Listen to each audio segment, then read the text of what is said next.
जन्म ही R&D company से हुआ है और ग्लोबल मार्केट्स पे हुआ है। तो उसके बेसिस पे हम लोगों ने पूरा बिजनेस बनाया है। हमारा बिजनेस में पोर्टफोलियो ऑफ प्रोडक्ट्स में speciality products, drug device combinations, ये मेजर कंट्रीब्यूटर है हमारे रेवेन्यू और प्रॉफिटेबिलिटी के। इफ आप देखोगे तो सब हम सबसे तेजी से बढ़ने वाली कंपनी है एज कंपेयर टू जो 6 इंडियन या 4 ग्लोबल लिस्टेड कंपनीज है उनसे ज्यादा वी है। हम लोग 75% केगर से ग्रो कर रहे हैं लास्ट 2-3 साल से। सो ये सब मुद्दे हैं जो रूबिकॉन को अलग दूसरे कंपनियों से अलग करती है।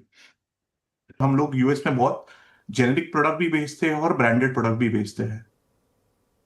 ऑलराइट, तो सर ये जो ब्रांडेड प्रोडक्ट्स पर बनते हैं, पर हमारा वहां पे mitigation plan already in place है और स्टॉक भी है, जिससे इसका इम्पैक्ट ना के बराबर बहुत कम है। ऑलराइट सर, ग्रुप्स हैं, इसके अंदर बहुत सारे कस्टमर्स हैं, तो वो तो स्ट्रक्चरली वो सिस्टम यूएस में लास्ट 15 साल से चल रहा है। तो हर कंपनी, आप सन देखेंगे या दूसरी कंपनी में देखोगे, तो कस्टमर्स या होलसेलर वही रहने वाले हैं जो बेचने के लिए। हम जब ब्रांडेड बिजनेस देखते हैं उसमें होलसेलर या बाइंग ग्रुप का रोल बहुत कम रहता है।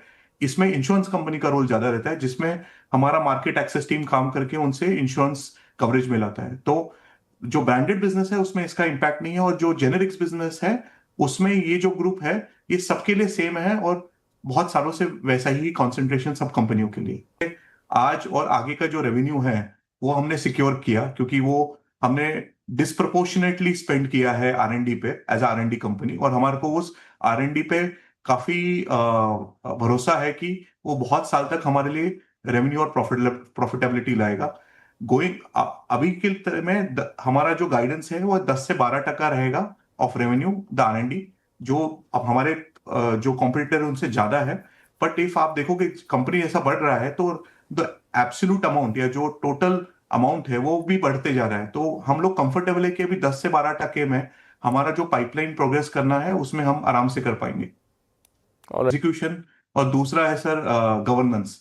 आप देखोगे हमारा कंपनी 2008 से प्राइवेट इक्विटी इन्वेस्टर है अभी तक, तो governance is completely the best in the business. और एग्जीक्यूशन में लास्ट आप 10 साल का आप डेटा जो पब्लिक में है आप देखोगे तो कंपनी ने कंटिन्यूसली जो अपना स्ट्रैटेजी है उसमें डिलीवर किया है। कॉम्पिटिटर जहां पे ग्रो नहीं हुए हैं, हम लोग उससे ज्यादा ग्रो हुए हैं और सस्टेनेबली ग्रो हुए हैं।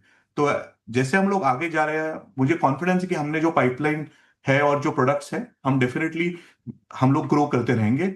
और 2030 तक हमारा प्लान है कि 30% एबिटा केगर का बिजनेस बनाना है हमारे को।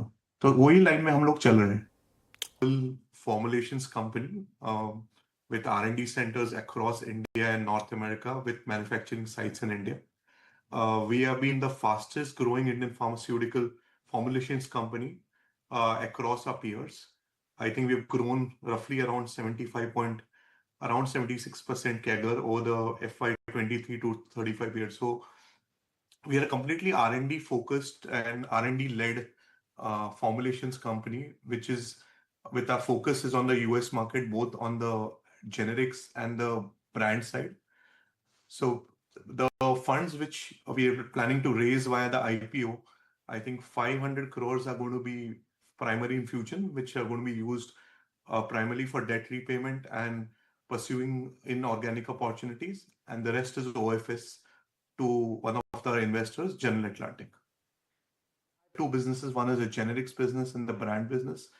On the generics business, you've seen that I think US has firstly specified generics as a separate category, both in their deals with EU and Japan.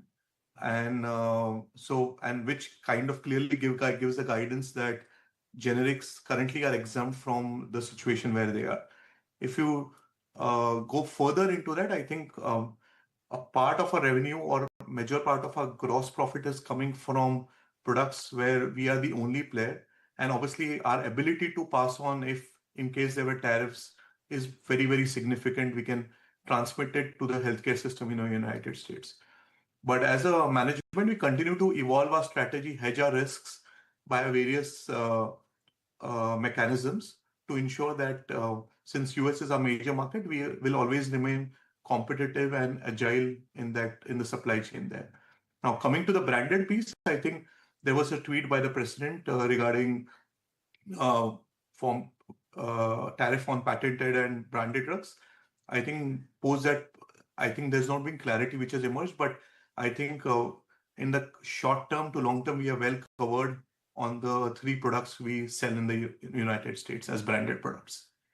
I think the rate has continued. I think we kind of got those approvals, or 10 to 15 approvals have continued to come to us every year. And I think that rate continues. And from, I think the currently we have 17 products which are under approval with the FDA. And I think we will be able to meet the goal dates or the dates which have been specified by the FDA.